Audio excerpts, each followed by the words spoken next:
L'Aube se mobilise pour le Téléthon et dès ce matin, les premiers préparatifs commençaient à apparaître, comme du côté de ce centre commercial de Romilly-sur-Seine. 20 associations seront présentes dans la galerie marchande. Je me suis occupé de toute l'organisation complète, faire venir toutes les associations de Romilly qui voulaient participer au Téléthon.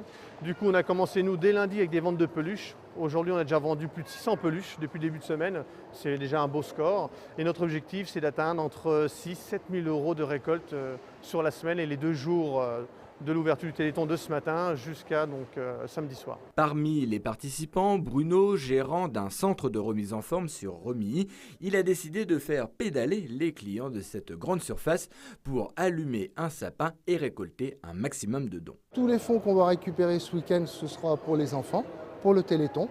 On va organiser aussi des cours collectifs. Il va y avoir du trampoline, du biking, le vélo à fond la caisse, il va y avoir du body combat, il va y avoir tout ça.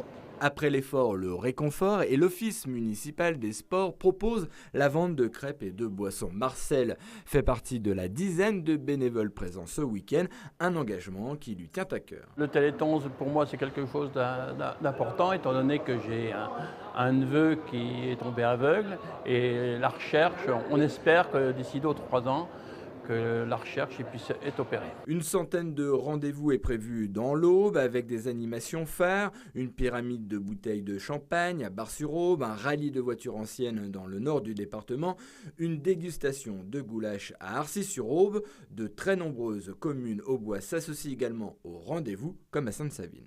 C'est une façon de mobiliser les associations saviniennes sur un projet commun. C'est une façon de leur faire participer à la vie de Sainte-Savine directement. Et on espère tous les ans progresser. Il y a 2 ans, on avait 1 500 euros. L'année dernière, on a eu 1 700. On espère faire aux alentours de 2 000 cette année. Moi, je trouve que c'est bien. Puis, ils ont progressé d'année en année. Ils sont toujours fidèles, comme tous les organisateurs en règle générale sur le département de l'Aube. Je pense que, comme tout coordinateur qui soit présent, c'est vrai que c'est toujours gratifiant de voir que les gens se mobilisent. Ce Téléthon 2016 a une résonance particulière puisqu'il fête ses 30 ans de mobilisation dans l'Aube.